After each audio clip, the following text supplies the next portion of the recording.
Imagine a tiny island nation with no oil, no farmland, and barely any fresh water of its own. In 1965, most experts predicted Singapore would fail. Fast forward 30 years, and this tiny country is now a global financial hub, a shipping superpower, a smart city, and one of the safest, cleanest, and most admired places on Earth. How did it defy the odds? What secret strategies turned this tropical backwater into a global powerhouse? In this video, we explore the remarkable story of Singapore's rise, a masterclass in leadership, planning, and national transformation. Stay with us till the end, because this is more than just a success story. It's a roadmap for any nation that dares to dream big. When Singapore gained independence in 1965, it had none of the traditional ingredients for success. There were no natural resources, no hinterland to support agriculture, and a population fractured by racial tensions and unemployment. The British had pulled out, and Singapore was left as a vulnerable, chaotic port city surrounded by larger neighbors. There were widespread concerns that Singapore would not survive as a sovereign nation. Slums dominated the urban landscape. Ethnic riots broke out frequently. Unemployment hovered near double digits. Singapore didn't even have its own clean water supply. It relied on Malaysia for that. This wasn't just a country starting from scratch. It was a nation born out of crisis. But perhaps it is exactly this pressure that forged the diamond Singapore would become. Out of necessity came innovation. Out of desperation came discipline. With its back against the wall, Singapore chose to act boldly, guided by a leader with a vision and a people with the grit to make it real. At the center of Singapore's transformation was a man named Kuan. He wasn't just a political leader. He was a strategic visionary, a legal scholar trained at Cambridge, and a man fiercely committed to Singapore's survival. His leadership style was firm, sometimes even authoritarian, but always focused on the long-term good of the nation. Lee believed that for Singapore to survive, it had to be incorruptible, efficient, and globally competitive. He handpicked a team of brilliant technocrats to build a government that functioned more like a company than a bureaucracy. Ministers were paid high salaries to attract the best minds, and corruption was punished severely. Lee's vision wasn't just about economic growth. It was about creating a system of governance that delivered results. He emphasized meritocracy, multilingual education, and a strong sense of national identity that transcended racial and religious divides. His belief in law, order, and clean governance became the bedrock of Singapore's society, setting the tone for everything that followed. Without Lee, Singapore might still be a forgotten island. With him, it became a model for the world. One of the few natural blessings Singapore possessed was its location. Sitting at the crossroads of major shipping routes between the Indian Ocean and the South China Sea, it had the potential to become a trading hub, but location alone means nothing without the infrastructure and vision to take advantage of it. Under Lee Kuan Yew's leadership, Singapore invested heavily in its port facilities. The Port of Singapore was transformed into one of the most efficient and busiest in the world. They adopted containerization early, streamlined customs processes, and ensured zero tolerance for delays or corruption. Soon, companies realized that if you wanted fast, reliable logistics in Asia, Singapore was the place to go. The government also capitalized on its central location by turning the country into a hub not just for trade, but for finance, aviation, and even diplomacy. Changi Airport became a world-class transit hub. Singapore Airlines became a symbol of service and efficiency. The country was marketed as a gateway to Asia, and businesses from all over the world came pouring in. Geography gave Singapore the opportunity, but strategy turned it into power. Behind Singapore's glittering skyline and efficient bureaucracy lies an often overlooked force: education. Lee Kuan Yew understood early on that the only natural resource Singapore truly had was its people. And so, he made education a national obsession. But this wasn't just about building schools. It was about building a mindset.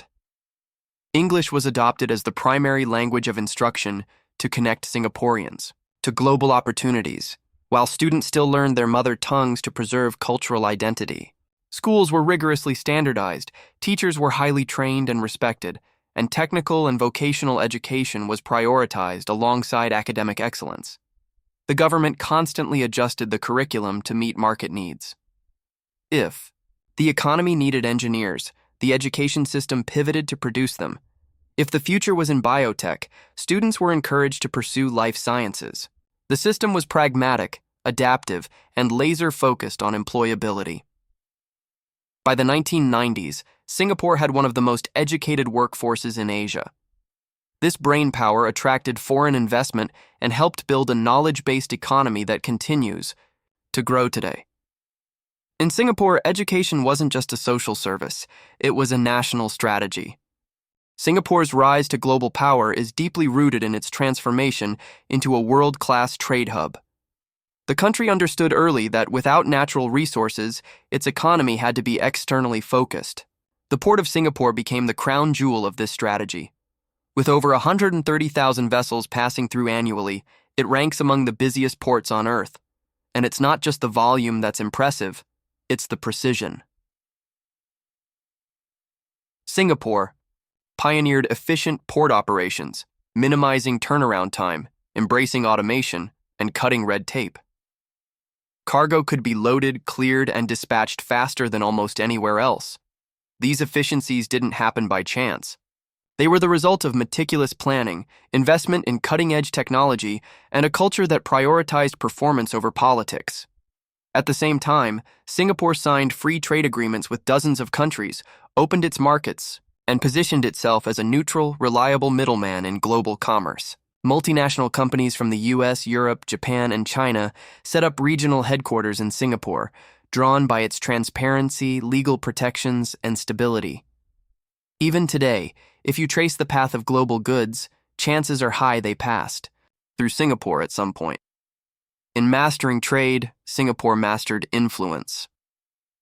Singapore's meteoric rise wasn't just about infrastructure and trade. It was built on a rock-solid foundation of trust.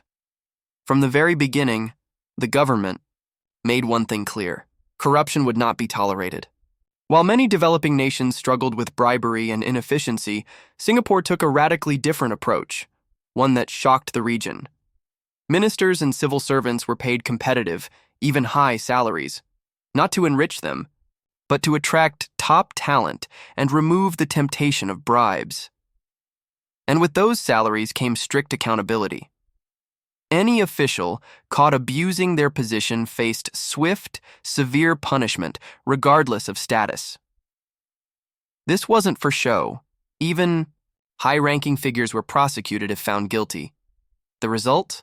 A culture where corruption became socially unacceptable. But it didn't stop there. Laws were strictly enforced at every level of society. Littering, fine, vandalism, caning, drug trafficking, death penalty. These policies were controversial to outsiders, but many Singaporeans accepted them as the price of order. The streets became cleaner, the crime rates plummeted, and foreign investors found comfort in the nation's predictability. This zero-tolerance approach created a society where citizens trust institutions, businesses thrive without fear of bureaucracy, and the rule of law reigns supreme. In Singapore, stability isn't a byproduct. It's policy, and it works. Singapore may be small, but it never wanted to be weak. In a region with historic tensions and complex geopolitics, the young nation knew it couldn't afford to rely on others for its defense. So, it built a military, not for aggression, but for deterrence and unity. Just 2 months after independence, Singapore introduced national service, a mandatory military draft for all able-bodied males. At first, it was controversial. Why should a peaceful country force its youth into the military? But over time, it became clear. This wasn't just about training soldiers. It was about building resilience, discipline, and a shared national identity. Today, Singapore's military is one of the most advanced in Southeast Asia. It boasts modern fighter jets, state-of-the-art submarines, and cutting-edge cyber defense units. But its greatest strength lies in its people. Every year, thousands of Singaporean men go through rigorous training that not only prepares them to defend their country, but also instills a sense of responsibility, teamwork, and sacrifice. Moreover, the military plays a major role in disaster relief, cybersecurity, and even civil engineering. It's woven into the very fabric of the country. Singapore's doctrine is clear. Stay strong, stay prepared, and you'll never need to go to war. In a world where small countries often get overshadowed, Singapore made sure it would always be heard and never be pushed around. Singapore didn't just want to survive, it wanted to lead. In the 1990s and early 2000s, while many countries were still grappling with industrialization, Singapore was already pivoting to the digital age. Its government understood something many others didn't. Technology wasn't just a tool, it was the future of sovereignty, competitiveness, and daily life. Thus, the Smart Nation Initiative was born, a bold vision to transform Singapore into one of the most digitally advanced societies in the world. Every aspect of life was reimagined through the lens of technology. Public services went online.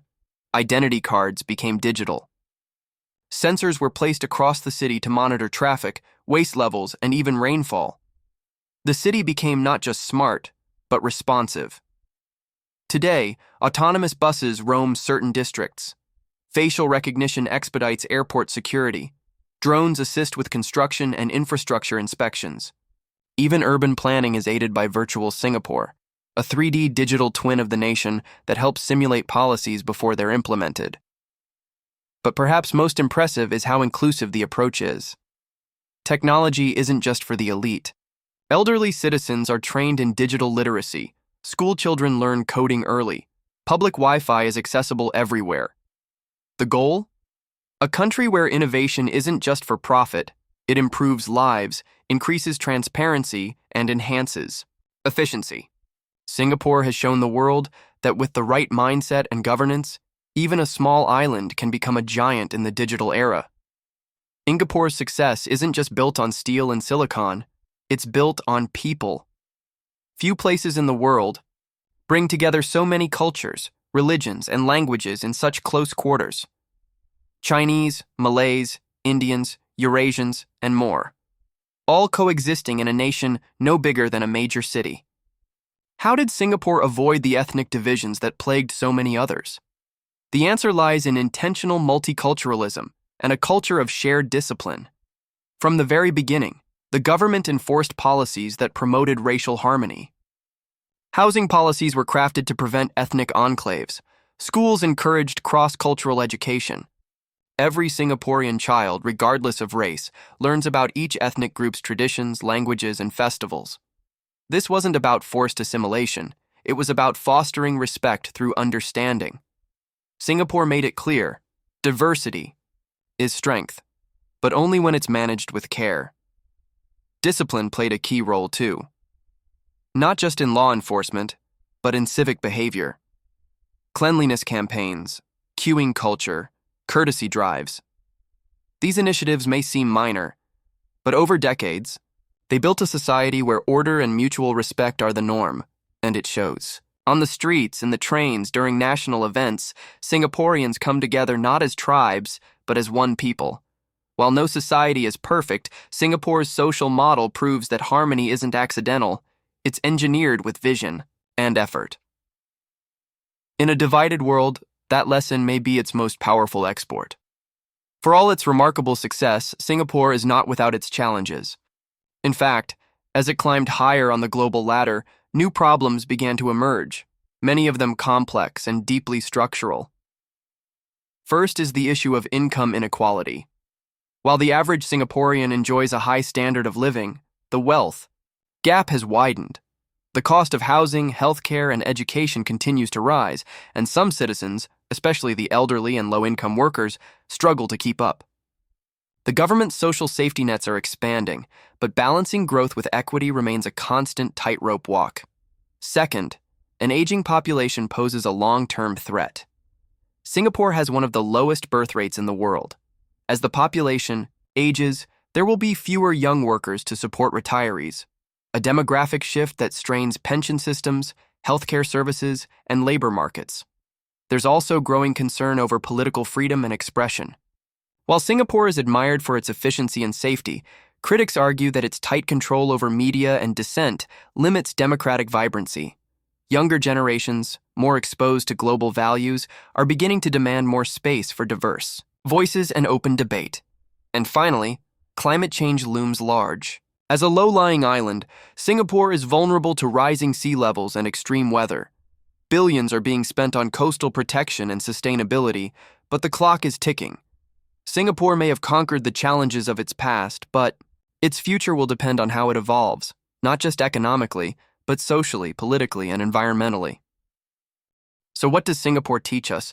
That size isn't destiny, that a country without oil, land, or natural resources can still lead the world if it invests in people, demands excellence, and builds systems that work.